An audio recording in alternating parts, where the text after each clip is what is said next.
Ayan guys, nagbubog tayo ng GNT. Tingnan natin guys kung totoo siya. In-order ko lang siya.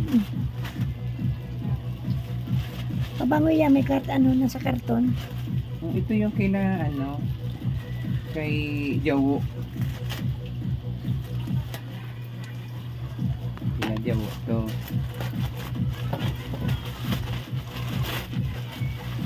Oh, sabi ko sa pabango yun eh. Kapulupot lang. Pero Ito pa oh. Kapulupot lang doon sa ano eh.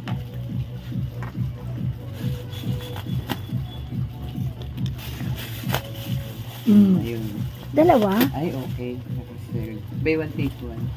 Magkano halaga niyan? 39. Bali 400. O dalawa naman.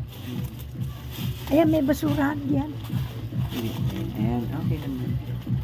Aayawan mo pa, halata naman na parang ano. Di ba parang di naman alam na na-scam na ako dati. Oo nga. Mabuti ito hindi scam.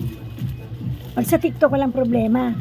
Hindi ito TikTok eh. Sa TikTok wala, di ako nangangamba. Kasi golden, sa akin golden inso, 1-3. Eh, ito nga. Ito daw yung pag... Mabango? Tama? Bango. Oo, bango. Ito daw yung pag napapalingon yung tao. Thank you. Pagdaan mo Legit siya, legit guys. Bye-bye.